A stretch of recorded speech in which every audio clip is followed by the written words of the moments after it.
నేను మిమ్మల్ని కొందరు బ్లడ్ అడిగారు, మీరు ఇచ్చిర్రు. కొందరు పదవులు అడిగారు, మీరు ఇచ్చిర్రు. ఇయ్యలేదా? ఇచ్చిరు కదా. కొందరు మీకు నచ్చలేదు, దించిరు కదా. నేను అటు సప్పట్లే అడిగిన, మిమ్మల్ని జోషి అడుగుతాను. మీరు గట్టి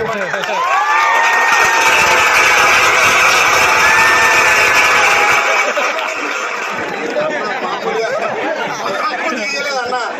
నెక్స్ట్ బతుకమ్మ దాకా పడుతుంది సౌండ్. ఓకే అన్న, నేను మీ అందరికీ తెలుసా? ఏమనుకోండి, నేను తెలియకపోతే తెలియదని చెప్పండి. తెలుసుగా.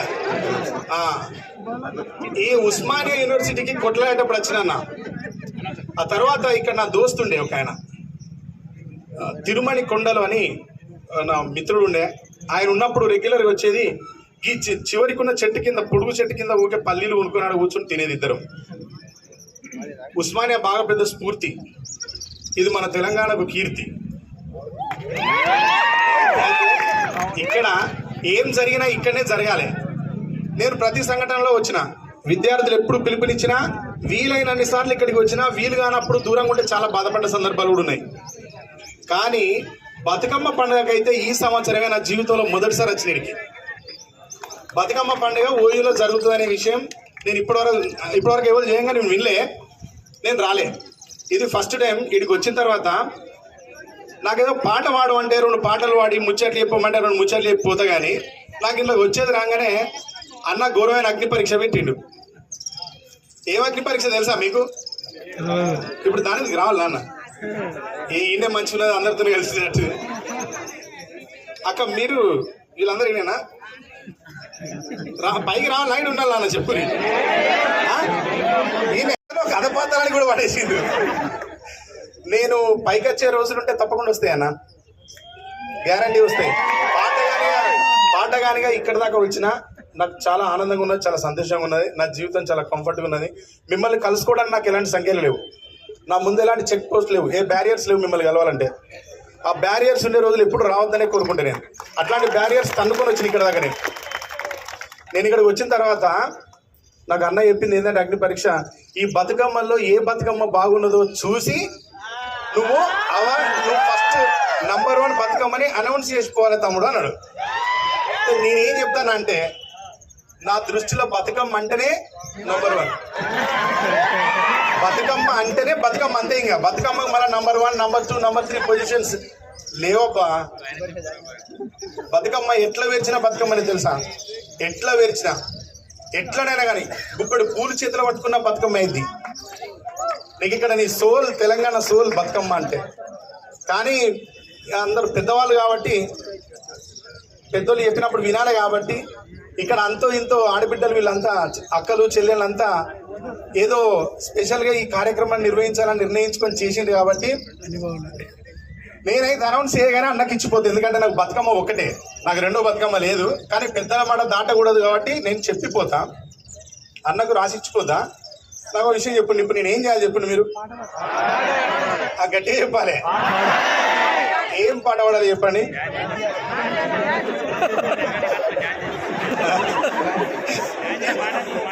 ఓకే భయ్య, తప్పకుండా పాడతా. అన్న కొన్ని మంచిలు లేరా? తప్పకుండా పాడతా. అదే పాటనా?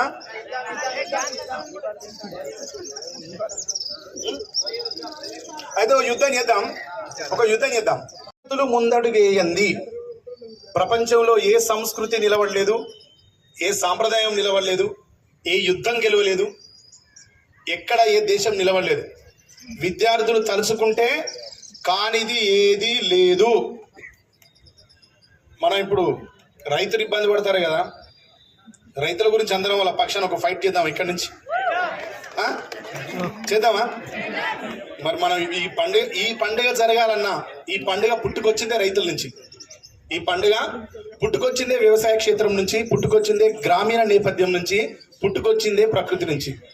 కాబట్టి ఆ ప్రకృతి నుంచి మనకు అంతో ఇంతో బురద నుంచి అన్నం మలిచి ఇచ్చే అన్నదాతను తెలుసుకొని, మన తెలంగాణకు ప్రాణార్పణ చేసి తెలంగాణకు ప్రాణ ప్రతిష్ఠ చేసినటువంటి అన్నదమ్ములను, అమరవీరులను తెలుసుకొని, ఆ తర్వాత ఉస్మానియా ఈ వేదిక మీద నుంచి ప్రాణాలు అర్పించిన విద్యార్థి వీరులను తెలుసుకొని నెక్స్ట్ బతుకమ్మ సబ్జెక్టు పోం. పర్లేదా? ఇప్పుడు రైతు గురించి వాడాలనా, విద్యార్థుల గురించి వాడాలనా? విద్యార్థులా? రైతులను చేతులు ఎత్తండి.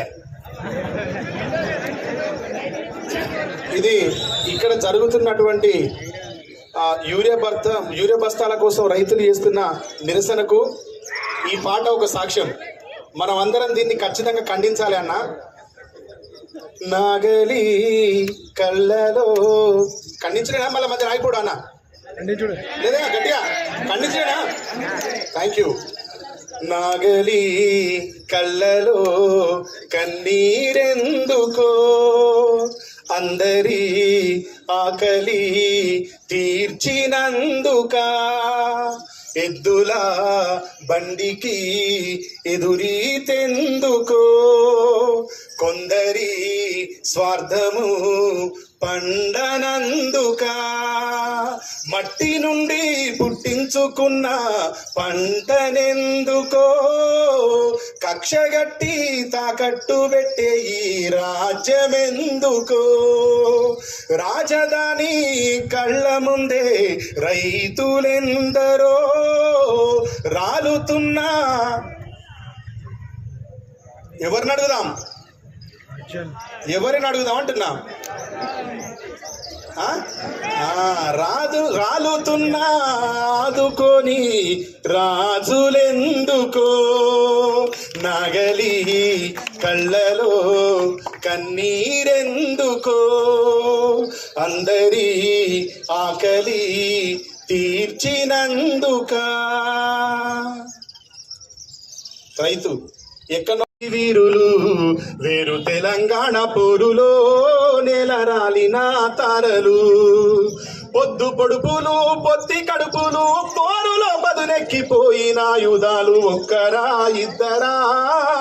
విద్యార్థి వీరులు వేరు తెలంగాణ పోరులో నెలరాలిన తారలు, మైదానములో ఆటలాడినోళ్ళు మందార మండలై పూసినోళ్ళు, పరీక్ష పత్రాలు రాసినోళ్ళు ప్రశ్నల కొడవన్లు విసిరినోళ్ళు ఒక్కరా ఇద్దరా? విద్యార్థి వీరులు వేరు తెలంగాణ పోరులో నేలరాలిన తారలు. ఓ యుద్ధం పుడితే ఓయూని అర్థం పట్టెరా, ఆ యుద్ధంలో ప్రతి విద్యార్థి ప్రతిబింబమాయరా, ప్రతిబింబమాయరా, పోరు ఆరంభమాయరా, ఆరంభమాయరా, ఆరని మంటలాయరా, ఆరని మంటల్లో ఆశ బూడిదాయరా. ఓ యుద్ధం ఓ యుద్ధం ఓ యుద్ధం పుడితే ఓయో నిలువుటద్దం పట్టెరా, ఆ యుద్ధంలో ప్రతి విద్యార్థి ప్రతిబింబమాయరా.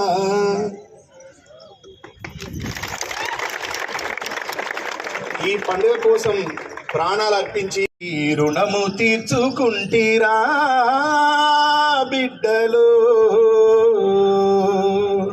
ఉగ్గుపాల ఊపిరిచ్చుకుంటీరా బిడ్డలు.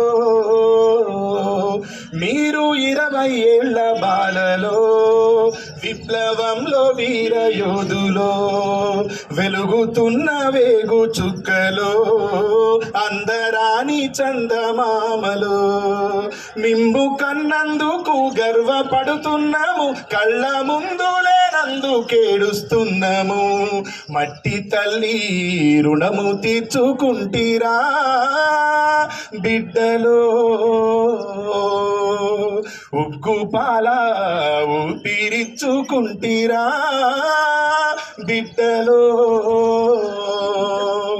మేడారము అడవిలోన కుంకుమ బరినవుతారా, రామప్పలో రాయిలోని రాగాల మాలవుతారా, కొండగట్టు హనుమయ్యల కొండంత అండైతరా, భద్రాచలం రామయ్యల తిరిగి ఇంటికొస్తారా.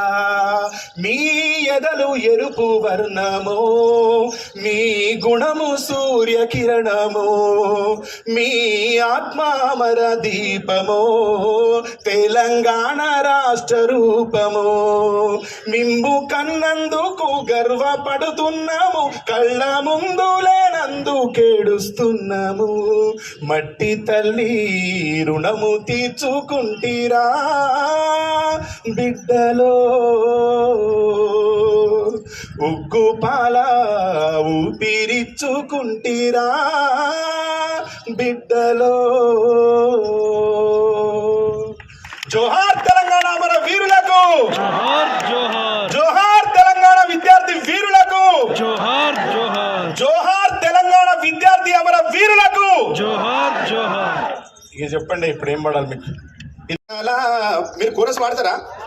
అందరూ పాడాలి. తల్లి నా వెలిశాల నీకున్నది చరిత్ర చాలా,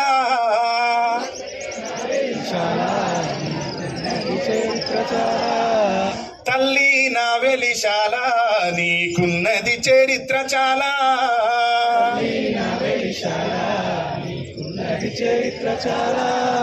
నల్లాని రేగన్ల ఎర్రాని మల్లెలు నెత్తురోసుకున్న నేల, తల్లి నా వెలిశాల నీకున్నది చరిత్ర చాలా, తల్లి నా వెలిశాల. తూరుపు దిక్కున మోదుగు మొక్కల్లో దిక్కుల్ని శాసించే శక్తుల్ని గన్నావు, ఉయ్యాలలు పావు చంపాలలు పావు ఉద్యమాల ఉగ్గు పువ్వల్ని పెట్టావు, ఎండిన ఆకుల ఎన్ను పూసల నుండి ఆయుధాలు తీసి పోరాడమన్నావు, తల్లి నా వెలిశాల నీకున్నది పడమటి కొండల్లో వాలేటి పొద్దును వేలెత్తి చూపావు ఉదయించమన్నావు, అన్యాయమన్నది ఎదిరించమన్నావు, న్యాయాన్ని నీ చేత రక్షించమన్నావు, దీనుల కళ్ళల్లో పేదోళ్ళ ఇళ్లల్లో దీపాలు మీరైనా చాలు బిడ్డన్నావు, తల్లి నా వెలిశాల నీకున్నది చరిత్ర చాలా, తల్లి నా వెలిశాల. త్యాగాల కాగితం మరణాల సంతకం నీ గుండె గొంతుతో చదువుకోమన్నావు, ఉద్యమం ఏనాడు ఓడిపోదన్నావు, రాజకీయాలను కూలదొయ్యమన్నావు, ఎర్ర జెండా నెత్తి ధరల గుండె పైన దండుతో దండిగా దాడి చేయమన్నావు, తల్లి నా వెలిశాల నీకున్నది చరిత్ర చాలా, తల్లి నా వెలిశాల. పచ్చని పైరుల్లో వెచ్చని నెత్తురు చిల్లినా నీ కంట్లో కన్నీళ్లు దాచావు, తడి అరిపోనట్టి మరకల్ని చూపెట్టి పోరులో త్యాగాలు తొలిమెట్టు అన్నావు, తెలుసుకోమన్నావు తలుచుకోమన్నావు, పేదల రాజ్యాన్ని సాధించమన్నావు, తల్లి నా వెలిశాల నీకున్నది చరిత్ర చాలా, తల్లి నా వెలిశాల. నేను సభలు ఉంటాను అందరూ చనిపోయింది. Time bad. సాయి గురించి తప్పకుండా చివరిగా పాడుకుందాం. ఇంకేమన్నా చెప్పండి పాడేస్తా. సినిమా పాటలు అదే నాడు సినిమా కవి దయచేసి చూడండి ప్లీజ్. కనీసం పాటలు లా చూడడానికి గుర్తుపెట్టుకోండి చాలు, కానీ సినిమా కవి అయితే అంతకంటే చావున్నాయమ్మా. చెప్పండి. రాతి బొమ్మలు కూడా వాడదాం. ఇంకా ఓకే. ఇక్కడ అందరూ ఎక్కువ మంది అమ్మలు ఉన్నారు కాబట్టి ఫస్ట్ డిమాండ్ వాళ్ళది అమ్మ పాట వాడదాం. వాళ్ళ అమ్మ పాట వాడడానికి ఇటు వద్దాం. వాడనా ఒకసారి గోరెటి డాడీ ఎక్కడ దాకా వచ్చి కనుక్కోరా అన్న. డాడీ వస్తే నేను ఇచ్చేసి వెళ్ళిపోతా. ఆయన వచ్చినాక నేను ఆగుతా నిలబడతాడు అంతే. ఓకే. ఇది అప్పుడెప్పుడో ఒక 20 ఏళ్ల క్రితం మా ఊరు వదిలిపెట్టిపోయినప్పుడు రాసిన పాట. జోల పాట అమృతాని కన్న తీయనంట, అమ్మ పాడే లాలి పాట తేనెలూరి పారేరులంట, నిండు జాబిలి చూపించి 2 బుగ్గలు గిల్లేసి, నిండు జాబిలి చూపించి గోటితో బుగ్గను గిల్లేసి, ఉక్కును బట్టి ఊయలూపే అమ్మలాలనా, ఊపిరి పోసే 100 ఏళ్ల నిండు దీవెనా. గట్టిగా పాడండి పాటలు. అమృతాని కన్నీయనంత కురిసేవాన చినుకులకి నీలి నింగి అమ్మా, మొలిచే పచ్చని పైరులకి నేల తల్లి అమ్మ, వీచే చల్లని గాలులకి పూల కొమ్మ అమ్మ, ప్రకృతి పాడే పాటలకి ఎలకోయిల అమ్మ. అమ్మంటే అనురాగ జీవని, అమ్మ ప్రేమే సంజీవని, అమ్మ పాడే జోల పాట అమృతాని కన్న తీయనంట. నింగిని తాకే మేడలకి పునాది రాయి అమ్మ, అందం పొందిన ప్రతిశిలకి ఉలిగాయం అమ్మ, చీకటి జరిపే వెన్నెలకి జాబిల్లి అమ్మ, లోకం చూపే కన్నులకి కంటి పాప అమ్మ. సృష్టికి మూలం అమ్మతనం, సృష్టించలేనిది అమ్మ గుణం. అమ్మ పాడే జోల పాట అమృతాని కన్న తీయనంట. మా అమ్మ పాడే లాలి పాట తేనెలూరి పారేరులంట. వాడుకున్నది ఆ పాటని. ఆ పాటకి ఆ పాట మొత్తం తయారు చేసిన నేను, తమ్ముడు సురేష్ బొబ్బిలి మ్యూజిక్ డైరెక్టర్. నన్ను గన్న తల్లి నా జన్మభూమి, నిన్ను మించి దైవం మాకున్నదేమి, తాత తండ్రుల నుండి మము కాచే తల్లి, నీ రుణము ఎట్లా తీర్చుకోనే నేల తల్లి. తల్లి నీ పాలదారలే రేగడిలో పారే నీరై, నీ గుండెల గదిలో గనులే తరతరాల తరగని సిరులై. జనని జనని జనని జై తెలంగాణ, నీ వంటి తల్లి లేదే జగతిలోన, కంటి పాపల్లోన మా ఇంటి పీసి, నీ ఒంటి మీద పొంగే నవధాన్య రాసి. ఈ పాట రాసినాం, రాత్రికి రాత్రి కూర్చొని పాట రాసి కంపోజ్ చేసి పాడి కూర్చున్న తర్వాత ఈ పాటలో చాలా మంచి విషయాలు ప్రస్తావించిన. శిలలోన సప్త స్వరాగం తెలుసా ఇది మీకు? శిలలోన సప్త స్వరాగం అన్నాం. ఎక్కడుంది? ఎగ్జాక్ట్, చాలా మస్తు అడ్వాన్స్ ఉన్నారన్న మనలు. శిలలోన సప్త స్వరాగం అని చెప్పినాం. అది అప్పుడు చాలా మందికి అర్థం కాక అడిగితే కింద కామెంట్ రాయించి పెట్టించిన. అక్కడ రామప్ప టెంపుల్లో లోపలికి ఎంటర్ అయితే రైట్ సైడ్ గర్భగుడిలో ఒక దాని పేరే సప్త స్వరాగం, ఆ రాయి పేరు. ఆ స్టోన్ మీద మనం ఒక మల్లె తీగ పారి ఉంటుంది. అది 7 భాగాలుగా ఉంటుంది. దాంట్లో మనం కొడితే సప్త స్వరాలు వస్తాయి. దాన్ని కొడుతున్న కొద్దీ శృతి పెరుగుతూ ఉంటుంది. పెరుగుతున్న కొద్దీ మనం 1 by 1 కొట్టుకుంటూ పోతుంటే శృతి పెరుగుతుంది. దీని పేరేంటండి అని అడిగిన. సప్త స్వరాగం అని చెప్పిన అక్కడ మన పంతులు అన్నారు. అది తీసుకొచ్చినాం. సిగలో త్రివేణి సంగమం అని రాసినాం. అక్కడనే 3 నదులు కలుస్తాయి. ఓకేనా? మన తెలంగాణకు ఉన్న విశిష్టతలన్నీ రాసినాం. కరుణామయి మేరీకోమెల అక్కడ ఉన్న మేరీమాత గుడి ఎక్కడ? మెదక్లో ఉన్నది. ఇట్లా తెలంగాణలో ఉన్న అన్ని ప్రదేశాలను కలిపి కొన్ని నాకు తోచినన్ని విశేషాలన్నింటినీ కలిపి రాసినాం. ఈ పాట రాసిన తర్వాత ఏం జరిగింది అంటే, పాట ఎవరు విన్నా బాగున్నదని చెప్తాను కానీ నాకు ఇన్సైడ్ ఎక్కడో ఏదో నచ్చలేదు. ఈవెన్ గద్దరన్న కూడా విన్నాడు. వచ్చి విని నన్ను సురేష్ని గట్టిగా ఆలింగనం చేసుకొని చెప్పిండు, నువ్వు ఒక అధ్యాయం మొదలు పెట్టినవురా అని నన్ను. నువ్వు ఒక అధ్యాయం మొదలు పెట్టినవురా, సురేందర్ అంటే పాట ఇప్పుడు స్టార్ట్ అవుతుంది. ఈ పాటతోని మీరు కొత్త సంగీతం తీసుకొచ్చారు, కొత్త బాణి తెచ్చిరు, కొత్త సాహిత్యం తెచ్చిరు, చాలా బాగున్నది అనిపోయింది గద్దరన్న. కానీ అయినా నా మనసు ఒప్పుకుంటలేదు. ఆ పాట ఎట్లున్నది అంటే, అద్భుతమైన వీరుడు నిలబడి ఉంటే కండలన్నీ బాగా పౌష్టికంగా సంపాదించుకొని నిలబడ్డ ఒక సైనికుడు నిలబడ్డ తర్వాత ఆయన చేతిలో ఆయుధం లేకపోతే, కత్తి డాలు లేకపోతే ఎట్లుంటుందో అట్లున్నది నా మైండ్. కానీ అందరికీ సైనికులాగానే కనబడుతుంది. ఒకరోజు రాత్రి అంతా కూర్చొని బాగా ఆలోచించి ఏం చేసిన అంటే, ఎందుకైనా మంచిది తెలంగాణలో ఎక్కడ కూడా మనం బతుకమ్మను ప్రస్తావించలేదు కాబట్టి బతుకమ్మ గురించి ఏదైనా రాస్తే అది నిండుగా కనిపిస్తుందో చూద్దామని ఒక రాత్రి అంతా కూర్చున్నా. అన్నం తింటే నిరంతరం తినకుండా కూర్చొని రాసినాం. ఫస్ట్ అదే మొదటి పాట నాకు తెలిసి బతుకమ్మ గురించి పాటలు అప్పటి వరకు రాసిన పాటలు కవుల చేత రచింపబడ్డ రచన అదే మొట్టమొదటిది. చిన్న పిట్టు. ఇసక తిన్నెలలో గౌరమ్మ, తొలిల వేలుపు నీవమ్మ, పువ్వు పురుడు పోసిన జన్మ, బ్రతుకు ప్రదాతవి బతుకమ్మ, అల్లి పూలు అందాల రవి కలట, తంగడులే నీ తనువు చీరలట, దేరానన దేరానన దేరాన దేరానన దేరానన దేరానన దేరానన. అట్లా మొట్టమొదటి బతుకమ్మ పాట 2013లో V6 ఛానల్కి ప్రిపేర్ చేసి ఇచ్చిన. అక్కడి నుంచి ఒక ట్రెండ్ మొదలైంది. ఇప్పుడు నడుస్తున్న ట్రెండ్ కూడా అదే.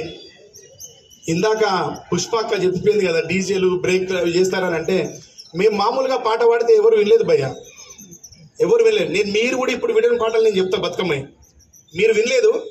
కానీ మన భారతదేశంలో ఉన్న దర్శక దిగ్గజం, భారతదేశంలో ఉన్న అద్భుతమైన కథా రచయిత ఇద్దరు ఒకే కుటుంబానికి సంబంధించిన వాళ్ళు. నేను ఒక పాట రాసిన, నాకు ఈ పాట రాసిన బతుకమ్మ పండుగ వచ్చిన ప్రతిసారి నా మనసులో ఆ సంఘటన బాగా మెదులుతూ ఉంటుంది.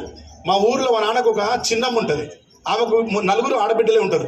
కొడుకు అంటే మా నాన్న ఎక్కువ ఇష్టం, కొడుకులు లేరు కాబట్టి. మా నాన్నమ్మ ఇల్లు మా ఇల్లు పక్కపక్కకే ఉంటుంది. మా ఊరికి బట్టల నారాయణ అని ఒక ఆయన బట్టలు అమ్మడానికి వచ్చేది. ఆయన బట్టలు అమ్మడానికి వచ్చినప్పుడు ఆ నాన్నమ్మ ఏం చేసిందంటే కొత్తగా చిన్న బిడ్డ పెళ్లి చేసి పంపించింది.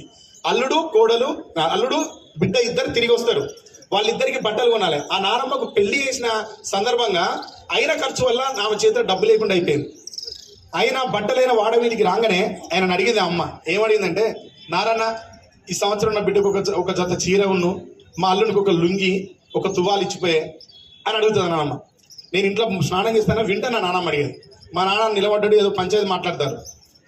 ఆయన బట్టలే నాకు అంటాడు కదా, కనకక్క నువ్వు పోయిన సంవత్సరం ఇయ్యలేదే, ఆ పైసలన్నీ పోయిన సంవత్సరం డబ్బులన్నీ ఈ సంవత్సరం నీకు బట్టలు ఇచ్చిపోతా, ఈ బట్టలకు డబ్బులు నాకు మళ్ళీ ఎప్పుడు అన్ని 6 నెలల్లో, కానీ ఇప్పుడైతే పాత అప్పు కట్టక అని అడుగుతుంది.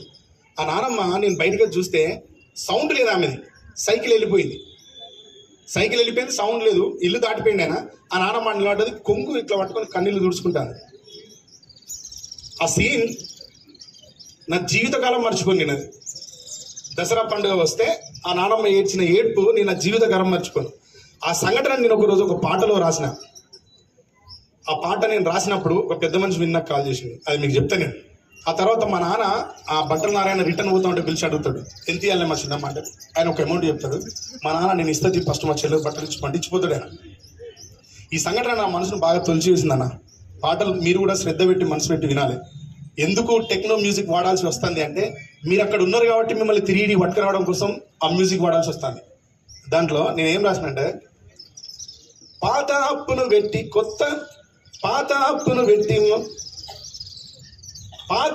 గట్టి మళ్ళీ అప్పు పెట్టి కన్న తల్లి కొన్న పట్టు చీర కట్టుకొని బిడ్డ బతుకమ్మ నాడితే తల్లి కన్నులు చెమ్మగిల్లు వేళ ఆడరావే చెల్లెలా బతుకమ్మ ఈ ఏడు పాడరావే బతుకమ్మ పాటల్ని ఈనాడు. విన్నారా ఈ పాట మీరు? వినండి ఒకసారి, ఇది గూగుల్కి పోయి గుండె ద్రవించిపోతుంది. దాంట్లో అన్ని వాస్తవ సంఘటనలు, నేను కళ్ళతో చూసిన సంఘటనలు రాసిన. అది ఇండియన్ మ్యూజిక్ లో ఉంటుంది, ఎవ్వరు వినలేదు. నేను చెప్తాను, అది ఎవరు వినలేదు ఇంత పర్టికులర్గా. ఇప్పుడు మీకు ఇదే మీకు అంటారా అమ్మవా అంటారా అమ్మవా, ఇవి ఎక్కినంత వేగంగా మన బ్రెయిన్ కి అవి ఎక్కాయి, టైం పడుతుంది. ప్రమోట్ చేయరు. మీ అమ్మ నాన్న నన్ను ప్రమోట్ చేసిరా, మా అమ్మ నాన్న ఎవ్వరు చేయరు. మనం తెచ్చుకోవాలి, దాన్ని పట్టుకోవాలి. అందుకే చేద్దాం ఇప్పటి నుంచి. మీరు చేయండి, మీరు చెప్తే వింటారు, మీరు చెప్తే మారుతారు. ఈ పాట విని ఈ పర్టికులర్ లైన్ గురించి ఎస్ఎస్ రాజమౌళి గారు నాన్న నాకు కాల్ చేసిండు. ఆయన కాల్ చేసి